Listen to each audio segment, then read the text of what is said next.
Hello guys, welcome back to our YouTube channel. তো আজি আমাৰ ৰাজহুৱা নামঘৰত মানে ভাগৱত পাঠ আছে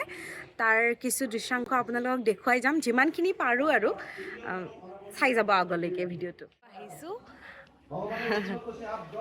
বায়ুসেনাৰ এয়া প্ৰস্তুতি আচলতে ইমান ধুনীয়া লাগিছে আকাশখন ন তাতে মানে বতৰটো খুব ভাল মানে এয়া আমাৰ দেখিছে নহয় ছোৱালী কেইজনীয়ে চাহ বিলাইছে মানে আমি এইখিনি কামত থাকোঁ আৰু এইখিনি দায়িত্ব মানে আমাৰ ছোৱালী কেইজনীৰ আৰু এয়া চবে লগে ভাগে মিলি পিঠা পনা বনাইছে মানে ভকতসকলৰ বাবে সেইটোৱে আৰু আজিৰ দিনটো আমাৰ নামঘৰত ভাগৱত পাঠ পঢ়া হয় কাৰণ আজিৰ দিনটো যথেষ্ট শুভ। আজি ৰাস পূৰ্ণিমা হয়। তো ভাগৱত পাঠ এইকাৰণে পঢ়া হয়, দিনটো শুভ, লগতে আমি নতুন প্ৰজন্ম বা আমাৰ তলৰ যোন ভাই ভণ্টীসকল আছে আমি সকলোৱে আমাৰ নিজৰ যোন বেদৰ বিষয়ে জানো বা আমাৰ যোনটো মহাপুৰুষে আমাৰ কাৰণে বনাই থৈ গৈছিলে আমাৰ অসমীয়া সম্পদ আমি ভালকৈ বুজোঁ বা জানো যে ভাগৱত গীত মানে ভাগৱত পাঠ কি হয়, তাত কি লিখা আছে, কৃষ্ণৰ বিষয়ে হওক বা আমাৰ নিজৰ ধৰ্মীয় অনুষ্ঠানবিলাকৰ বিষয়ে আমি যদি ভালকৈ বুজোঁ, আমাৰ যোনডাল শিপা হয়, আমাৰ অসমীয়া জাতিৰ যোনডাল শিপা হয়, আমি সেই শিপাডালক ভালকৈ বুজোঁ যে আমি ক'ৰ পৰা আমাৰ সৃষ্টি হৈছে, আমি কেনেকুৱা ধৰণৰ মানুহ, আমি কি কৰিলে ভাল বা কি কৰিলে বেয়া, ভাল বেয়াৰ যোনখিনি জ্ঞান আছে আমি সেইখিনি যাতে বুজোঁ বা জানো। সেইকাৰণে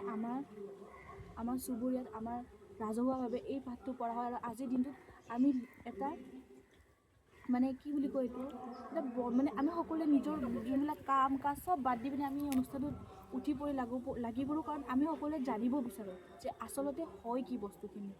যেতিয়া আমি দেখাম আমাৰ ফালৰ পৰা আগ্ৰহ, তেতিয়া আমাৰ তলৰ বা আমাৰ ভাই ভণ্টীসকলেও বুজিব যে কি হয় আচলতে, তেওঁলোকেও সেই আগ্ৰহটো বুজি পাব আৰু এনেকৈ আমাৰ অসমীয়া যোনডাল শিপা আছে বা আমাৰ যোনডাল এনাজৰী আছে সেইডাল এনেকৈ আগবাঢ়ি যাব আৰু আমাৰ জাতিটোৱে নিজৰ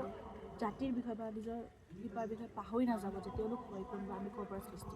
কিন্তু সি যদি তাৰ পৰা যদি 60%, 80% বাঢ়ি 20% কাম কৰিবলৈ যায় এইটো হ'ব জানো? আচলতে এইখিনি কৰাৰ তাৎপৰ্য এইটোৱেই যাতে যুৱপ্ৰজন্মক মানে ভাগৱত যদি গীতা সততাত বা থাকি আমাৰ কোনোবাই অৰ্থ সংস্কৃতিৰ উপাৰ্জন কৰিছে হকে মানে অকণমান শাস্ত্ৰসন্মতভাৱে তাত কোনো শিকাব আপত্তি পাৰে, নাই। শিক্ষা সেই দিব অৰ্থৰ পাৰে দ্বাৰা আৰু তেওঁ বিন মামা কি এইটো এটা বিৰাট টিকলু জুবিন ফেন। এইজনী আচলতে মোৰ বাৰ ছোৱালী, তাইকো লৈ আহিছোঁ ভাগৱত পাঠলৈ বুলি, তাই চাওক বুলি আৰু আশীৰ্বাদ কৰে যাতে ভগৱানে যাতে তাই সোনকালে ডাঙৰ হৈ যায়, ভাল মানুহ হয় তাৰ কাৰণে। এয়া মোৰ মামাই তাইক লৈ আছে অকণমান, তাৰ কিছু দৃশ্যাংশ দেখুৱাই দিছে। এয়া আমি এতিয়া লাষ্ট পাৰ্ট খাবলৈ বহিলোঁ, আমি সকলোৱে মিলি খাব বহিলোঁ, এতিয়া খাম আৰু তেনেকৈয়ে আজিৰ দিনটো মানে অতিবাহিত কৰিলোঁ আমাৰ চুবুৰীৰ মানুহখিনিৰ লগত। আমাৰ খোৱা মেলা হৈ গ'ল, এতিয়া আমি ব্লগটো এণ্ড কৰোঁ, মানে সকলো